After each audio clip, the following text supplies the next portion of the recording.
السلام علیکم ورحمۃ اللہ۔ میں آج آپ کے سامنے حضرت عمر کا ایک ایسا فیصلہ بیان کروں گی جسے سن کے آپ کے دل میں حضرت عمر کی عظمت اور بڑھ جائے گی۔ معاملہ کچھ یوں ہے کہ رسول پاک صلی اللہ علیہ وسلم کے مبارک زمانے کا ذکر ہے کہ ایک دفعہ ایک یہودی اور ایک منافق میں کسی بات پر جھگڑا ہو گیا۔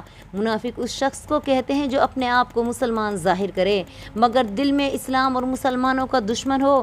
دونوں میں طے پایا کہ اس جھگڑے کا فیصلہ کسی ایسے آدمی سے کرایا جائے جو کسی کا طرفدار نہ ہو۔ یہودی نے کہا چلو یہ معاملہ تمہارے نبی پاک صلی اللہ علیہ وسلم کے سامنے پیش کرتے ہیں، وہ جو فیصلہ کریں گے مجھے منظور ہوگا، کیونکہ مجھے یقین ہے کہ محمد صلی اللہ علیہ وسلم فیصلہ کرنے میں انصاف سے کام لیں گے۔ منافق نے کہا نہیں، ہم یہ معاملہ یہودیوں کے سردار کعب بن اشرف کے سامنے پیش کریں گے، وہ جو فیصلہ کریں گے ہمیں اسے ماننا ہوگا۔ اصل بات یہ تھی کہ منافق کے دل میں چور تھا، وہ جانتا تھا کہ اگر اس انصاف سے فیصلہ ہوا تو اس کے خلاف ہوگا، اس لیے وہ چاہتا تھا کہ کعب بن اشرف کو رشوت دے کے اپنے حق میں فیصلہ کرا لے، مگر یہودی نے منافق کی ایک نہ مانی اور اپنی بات پر اڑا رہا۔ آخر دونوں نے حضور پاک صلی اللہ علیہ وسلم کی خدمت میں اپنا مقدمہ پیش کیا۔ آپ صلی اللہ علیہ وسلم نے ان دونوں کے بیان سنے اور یہودی کو سچا سمجھ کے اس کے حق میں فیصلہ دے دیا۔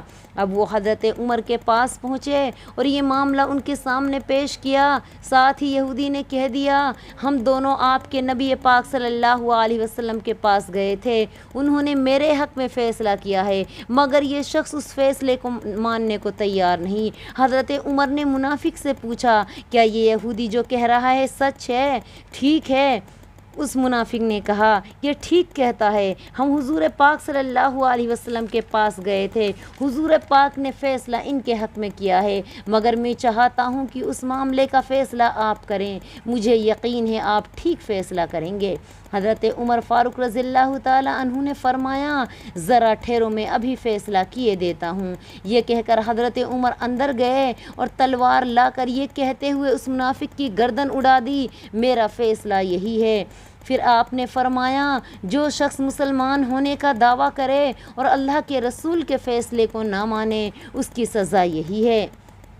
تو مسلمانوں ہمیں چاہیے کہ ہم بھی ہر معاملے میں نبی کی بات کو ترجیح دیں، نبی کریم صلی اللہ علیہ وسلم کی بات کو مانیں، کسی پیر ولی بزرگ ملا مولوی قبر پیر فقیر کو بالکل ترجیح نہ دیں، کیونکہ نبی کا فیصلہ اٹل فیصلہ ہے، نبی نے جو فرما دیا وہ حق ہے، ہمیں اسی پر عمل کرنا چاہیے۔ تو اس طرح کی اسلامک ویڈیو دیکھنے کے لیے آپ ہمارا چینل سبسکرائب کریں، لائک کریں، شیئر کریں اور کمنٹ کریں۔ السلام علیکم ورحمۃ اللہ۔